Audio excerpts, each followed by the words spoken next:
Eu gostaria de apresentar alguns exemplos do uso de anéis endocapsular de tensão, endocapsular tension rings, em cirurgia de catarata. Existem um número de indicações, especialmente subluxated lenses, que são vistas pseudoesfoliação e trauma.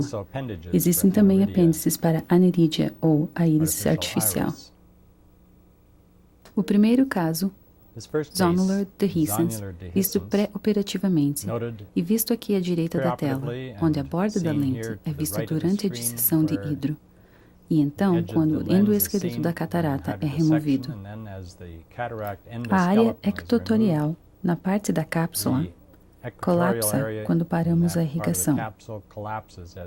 A vitra, hérnia após a vitrectomia e a remoção do córtex. Nós precisamos encher o saco capsular e expandê-lo com o visco elástico para a colocação do endocapsular tension rings e então fazer mais vitrectomia.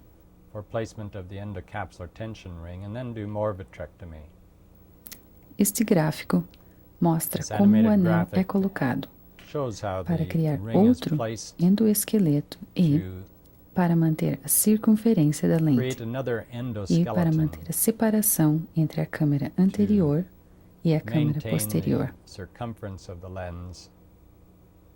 And maintain the separation between anterior and posterior chamber.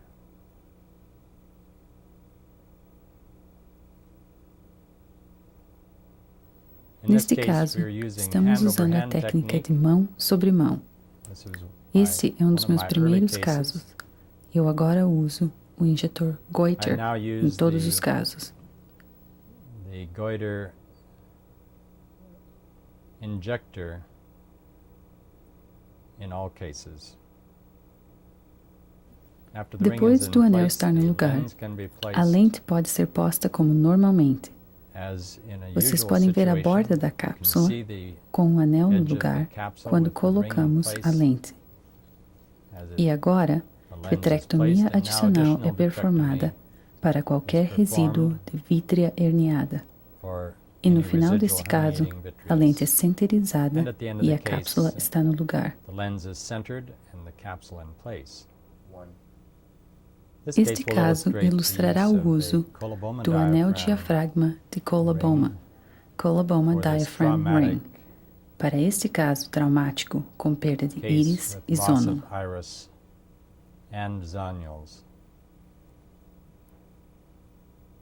Para estabilizar a cápsula para a remoção da lente, nós estamos usando o padrão reforma de endocapsular tension rings e adicionaremos o anel de coloboma mais tarde. Se o anel de coloboma fosse colocado agora, iria obstruir a visão da cápsula equatorial quando removermos a lente do e-cortex.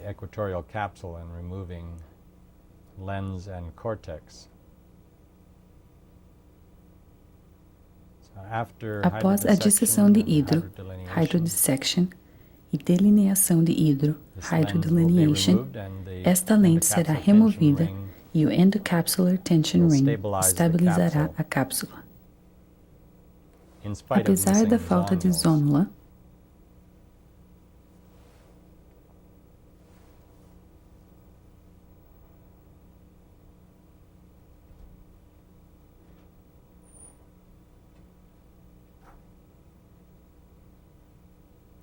se o anel for posto acima do córtex, ele não restrite a área equatorial.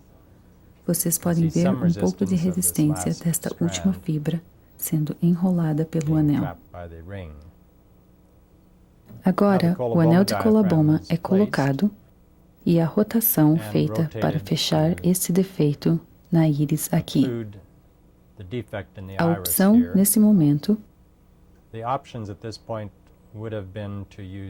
seria usar 2 segmentos para completamente fechar este defeito.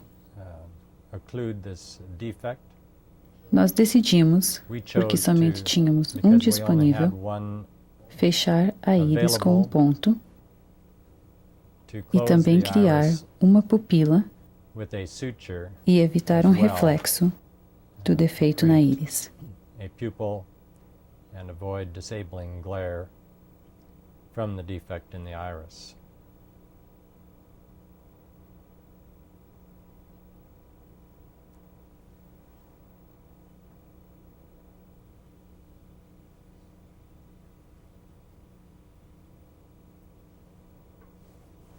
Neste próximo caso, com o coloboma inferior parcial, o faco emulsificação e a cirurgia de implante foi feito sem o uso do anel, por causa da natureza parcial do coloboma.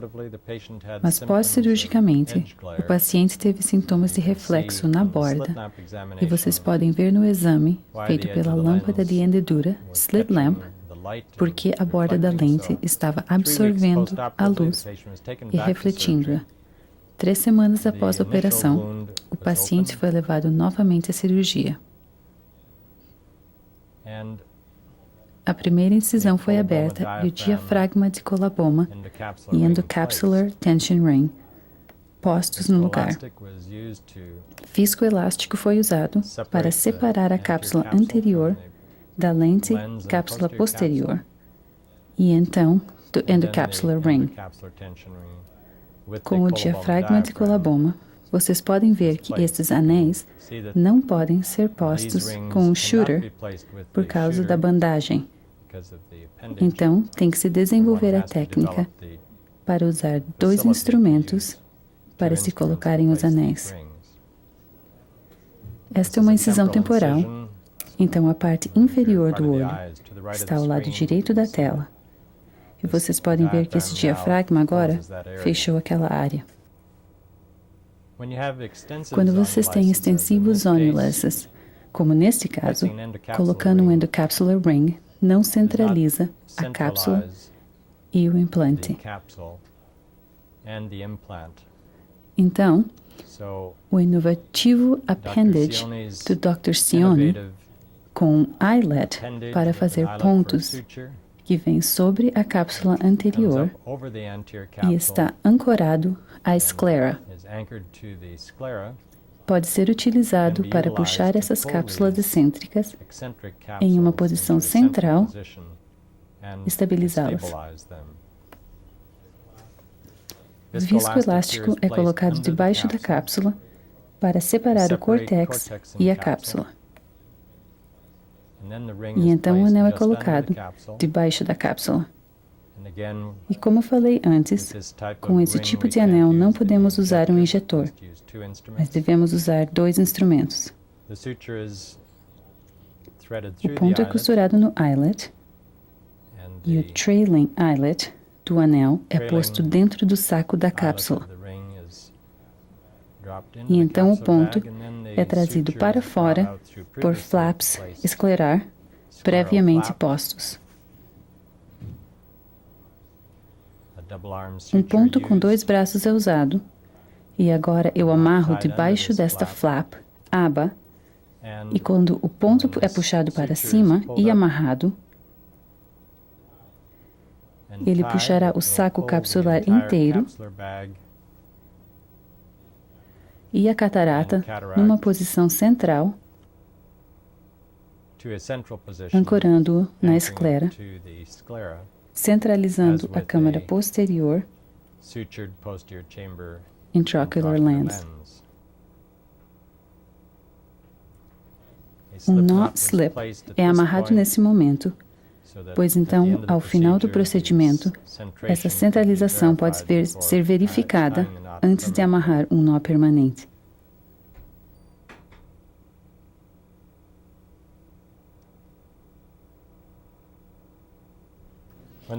Quando existem zônulos soltos ou faltando, temos que tomar muito cuidado nos movimentos de rotação.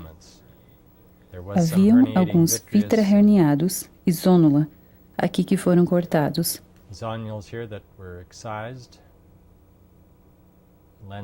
A lente foi posta e vocês podem ver o pequeno braço vindo ao redor da cápsula anterior, dentro da posição central.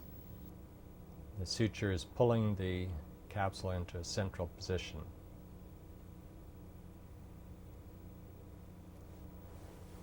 I could make some closing comments.